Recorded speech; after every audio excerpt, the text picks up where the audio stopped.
power nap naman tayo madako, Ah. Dahil power nap, sandaling pahinga na may epektong bonggang enerhiya. Knows ba natin talaga ito? Alamin natin yan sa Pak na Fact.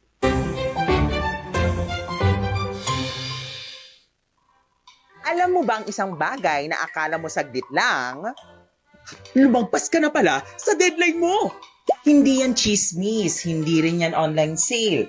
Yan ay walang iba kundi power nap. Or kung sabihin na lang nating power higa. Sabi mo pa kanina, saglit lang ako hihiga, mga 15 minutes lang para ma-fresh ako. Next thing you know, 3 hours na. May laway ka pa sa pisngi at hindi alam kung anong taon na. A power nap is ideally 10 to 20 minutes long. According to Dr. Sarah Mednick, a sleep researcher from the University of California, napping for length improves alertness, memory, and performance. Ayon din sa Healthy and Natural World, it boosts creativity, strengthens the immune system, lowers stress levels, and even improves your mood. Basta within 20 minutes, you're good to go. Pero kapag lumagpas ka ng 30 to 60 minutes, pumapasok ka na sa deep sleep phase ng tinatawag na sleep cycle. At pag ginising ka sa kalagitnaan ng deep sleep, boom! Groggy, lutang, at nalilito. That grogginess has a name, sleep inertia. Ayon sa National Sleep Foundation, it can last up to 30 minutes or more. Naku, kaya pala kapag nag-nap ka, saglit lang, pero nasobrahan mo, na-overstay ka. Ngayon, pag gising mo, hindi mo na alam kung anong gagawin mo. Hindi mo alam kung pupunta ka ba sa kusina o babalik na lang sa kama. Oh, wag ka muna matulog. Makinig ka muna. Your body naturally feels sleepy between 1 p.m. to 3 p.m. Dahil ito sa circadian rhythm, ang natural na body clock ng tao. Kaya hindi mo kasalanan kung inaantok ka kapag katapos kumain. Kasalanan yan ng biology. Diyos! Oh, extra spill sister ha! Naps help your heart, aid in weight management, reduce burnout, and make you happier overall.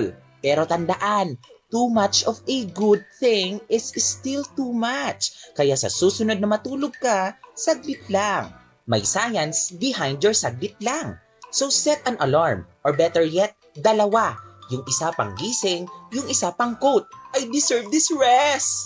Power higa? Hindi tamad. Strategic lang. Pero kung 3 oras na yan araw-araw, baka power tulog na talaga yan, sisteret.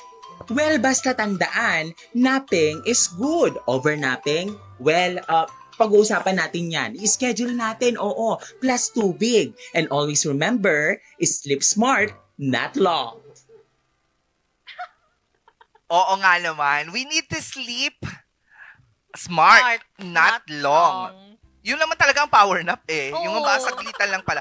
Kasi dati ang alam natin ang power nap, 30 minutes to 1 hour. Mm-mm. Pero nandun, papunta ka na pala sa Sa deep, sleep, oo. deep sleep. Deep sleep. Oo, pag ganun pala. Ah. So, kailangan nasa around 15 to 20 minutes lang yung power nap mo. Pero I tried that na rin Oh, kasi, 15 yeah. to 20. Mm. Like when you wake up, Ah. it's like you are a new person. Ah. Oo, parang lahat ng knowledge in heavens Heaven. nakuha mo na.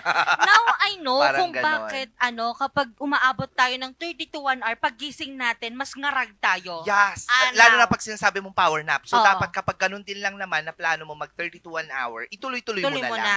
Huwag ka na lang pumasok. Oy, Diba? oo. Oy, Mag-absent ka na lang. Magpaalam ka na lang. Magtutulog tulog po ka na lang. ako. Oo, Ganon. kailangan Kasi- ko pa ng superpower na. Right, pero na ako napanood, Mm. nag-power nap siya ng alas 12. Oo. Hala, pagkagising niya, alas 5:30 na. Sabi, Hala. saan ka pa? Paano ka pa nag-work? Diba? Wala na. Nga nga. Oo, nga ka talaga. Oo, uy,